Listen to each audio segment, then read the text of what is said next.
د هیواد جمهور رئیس محمد اشرف غني یو ځل بیا طالبانو ته څه وویل او څه ترې وغوښتل. د سلام په وړاندې کولو سره یو ځل بیا درته یو نوې ویډیو ته ښه راغلاست وایمه.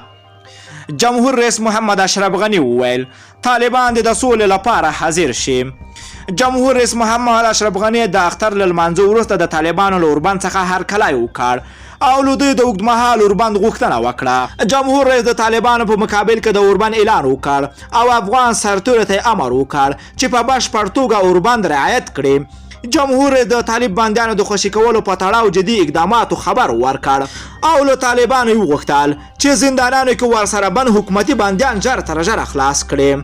زه یو ځل بیا د طالبانو لخوا د اوربند اعلان هرکلی کوم. زموږ ټول امنیتي او دفاعي قوا به اوربند مراعات کړي او هیلهمند یم چې دا اختر به هم د تیر په شان ولسونه ته خوښۍ او خوشحالي ور په برخه کړي. زه د یو مسؤلیت دولت په صفت غواړم چې یو قدم هم بل واخلم چې طالب بندیان د خوشي کولو په تړاو به جدي اقدامات وشي.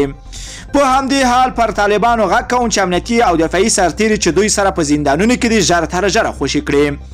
جمهور رئیس وویل چې سوله یو اړتیا ده او ملت همدا یوه غوښتنه لري. طالبان باید د ملت غوښتنو ته درناوی ولري او د سولې لپاره لومړی یو اوږدمهاله اوربند او بین الافغاني خبرو ته حاضر شي. ټول علماو دې نتیجې ته رسېدلي دي چې جګړه د شریعت له پلوه جواز نه لري. له دې ځایه اساسي حل لاره دا ده چې د سولې خبره پیلول دي او دا ځل د مذاکراتو لپاره پلاوی بشپړ چمتووالی نیولی ده او حاضر ده چې ژر تر ژره خبرې پیل کړي. دا پلاوی به د ټولو افغانانو نمایندګي کوي. جمهور رئیس زیاته کړه چې د سولې اساسي هدف ثبات دی او د هیواد بېثباتي لیدلې او هر یو د بېثباتي په معنا پوهیږي. جمهور رئیس تمه وښوده چې په روان کال کې د سولې شاهدان اوسو او افغان ملت له دې عظیم سعادت څخه برخمن شي. جمهور رئیس د خبرو په وروستیو کې له هیوادوالو وغوښتل چې کورونو کې پاتې شي او د روغتیا وزارت ټولې سپارښتنې ته ځانګړې پاملرنه وکړي. له ټولو دوستانو نه مننه کوم چې ویډیو یې راسره تر پای ولیدله. که چیرته خواږه نظرونه لرئ نو حتما یې راسره په کمنټ کې ولیکئ.